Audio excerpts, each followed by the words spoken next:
All right, folks, in this video, we are going to discuss continuity. What is it? What does it mean? What does it look like? Continuity can be defined very simply as being able to draw a line without ever lifting your pencil. Something is not continuous if at any point you have to leave the paper with your pencil. So this red function here is continuous. This blue function is not continuous. Now let's get mathy with it. A continuous function cannot have any jumps, gaps, or holes.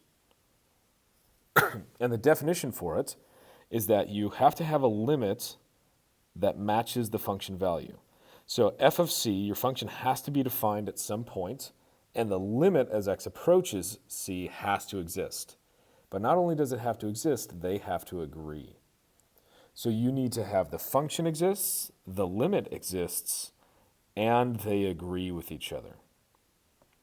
Now, all polynomial functions here are going to be continuous. So any x to the fourth, blah, blah, blah, or x to the seventh, blah, blah, blah function, those are always going to be continuous.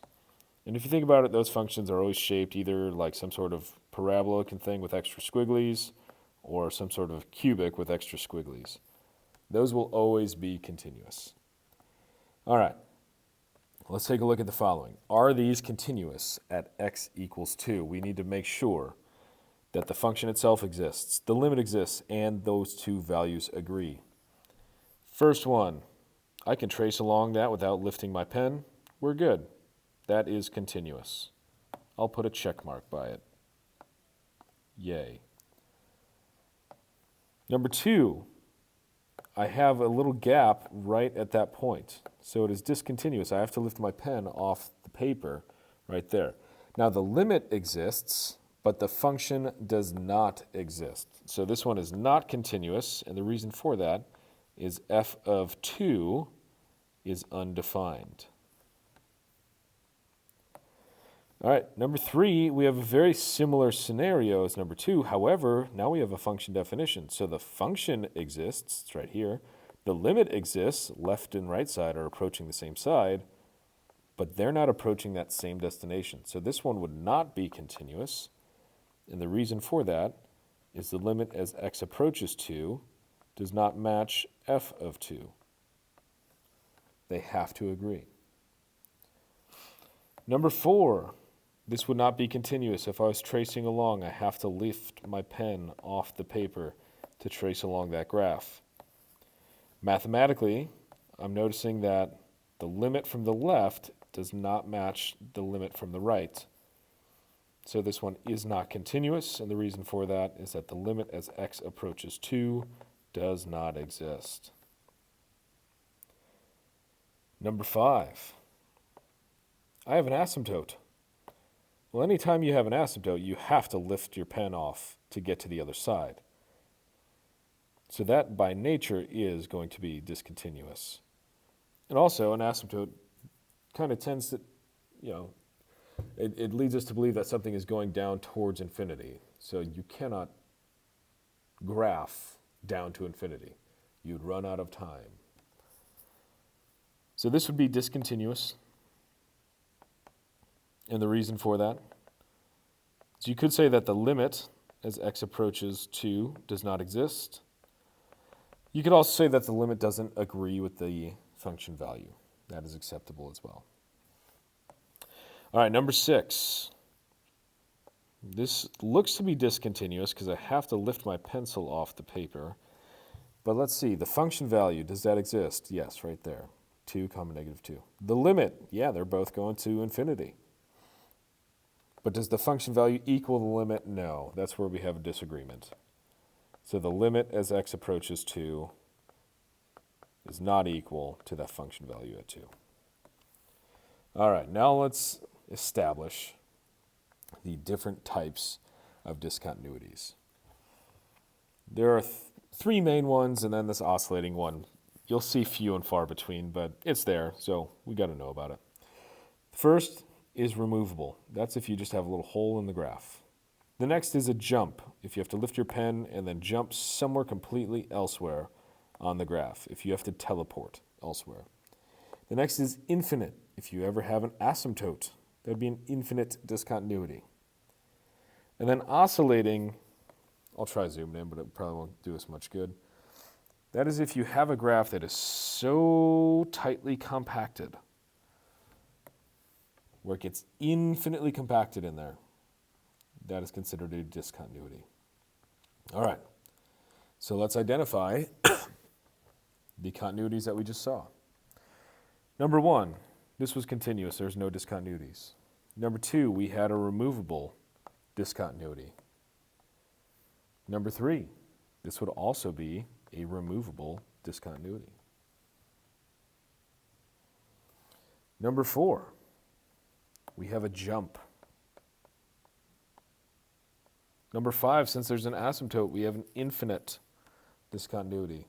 6, since there's an asymptote, we have an infinite discontinuity as well. Now, some people might try to argue for number 3, couldn't that be considered a jump? Because you go from the line to the point, back to the line. So you're jumping, boom, boom, boom. Yes and no. You could argue that, but typically whenever we see a jump, that's when you have a kind of split moment where you transfer, but then there's some sort of line or curve immediately after. So typically we don't use jumps for individual points. All right, so now let's take a look at the problem types that we'll see typically. We want to name the type of discontinuity, we want to say where it happens, and we want to say what is the reason. So the reason would be the function doesn't exist, the limit doesn't exist, or sorry, function's undefined, limit doesn't exist, they don't agree. So let's talk through these here. First discontinuity is right here at -4. Second discontinuity would be right here at 0. Third discontinuity is right here at 2. And the fourth discontinuity is over here at 6. So at -4, we have a jump because we teleport from one to the other. Now the reason that we'd say is that the limit as x approaches -4 does not exist because the limit from the left and the limit from the right don't agree. The next one happened at x equals 0. Now just on the nature of the graph, since we don't have arrows, you might be able to claim that this is a jump because we don't have an arrow here to indicate this goes up forever. I think it is safe to assume, though, that it would continue upward forever. It doesn't just stop, since there is no dot or circle given to us. So I would call this one an infinite discontinuity. Because the way I'm reading this graph is I am assuming that this goes up forever. Now, if I'm wrong and there's just a little circle here, then I'd call that a jump. But the way this is graphed, I'm going to consider that to be an infinite. Now, the reason for that is that the limit, as x approaches 0, does not exist. Because from the left side, we have one value. From the right side, we have a different. All right, next one at x was 2. At x equals 2, we have a removable discontinuity. The reason for that is that the limit exists, right? The left and right hand side, they agree with each other, but that does not match the function value. So the limit as x approaches 2 is not the same as the f of 2 value. And then lastly, we have 6. 6 would be an infinite discontinuity. Here you could argue, since there's an asymptote, it goes up forever. You could argue that the limit doesn't necessarily, well, I guess you couldn't say the limit doesn't exist because we don't know what's going on over here. But what you could say is that the function value does not exist. So the limit might approach infinity, but we don't know anything about the function value. And you can't have a function value equaling infinity. So we'd say f of 6 is undefined. All righty. Now let's take a look at some other just random graphs. We have 2 that we'll deal with graphically. And this first one we will do algebraically. All right. So first one we have x squared minus 25 over x squared plus 6x plus 5. I'm assuming it's a rational function. I'm going to factor first just to see what is going on.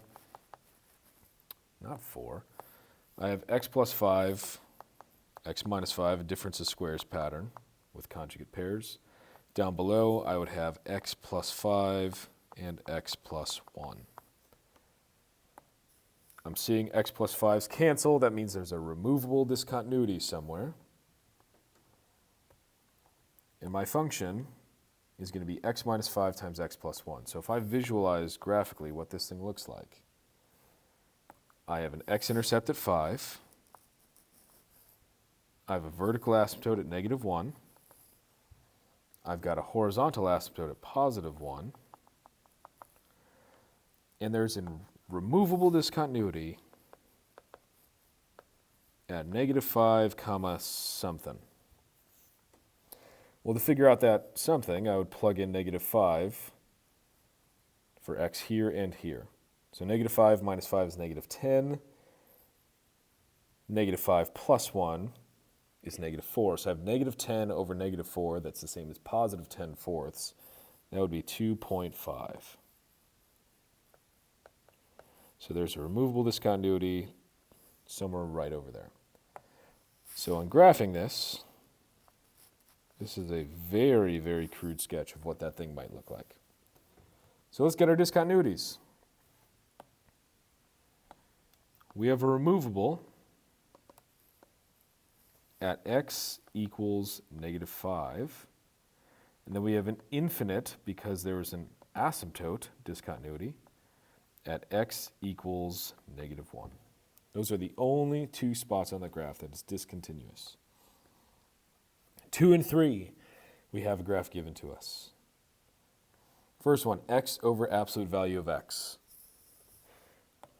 Here's what that graph would look like, and if you think about it, it kind of makes sense. They have the same magnitude, so it would just evaluate to 1. The only difference is this top.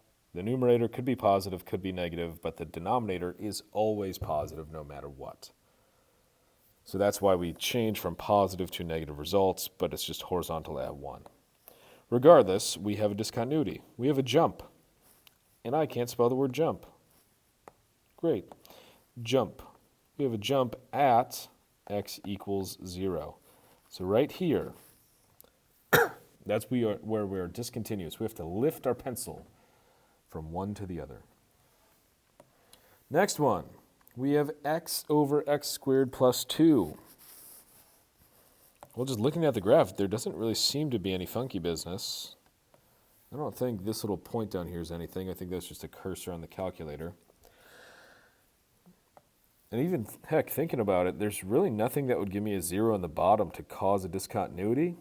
You know, there's no asymptotes, no removables, because this denominator is always going to be positive. There's no way to set that equal to 0 and get a real number solution. So this function is just straight up continuous. We're good to go. All right, that is all for today's continuity discussion. You guys know the drill. If at any point you have any questions, please feel free to ask. And as always, folks, good luck, have fun, be safe, roll tide.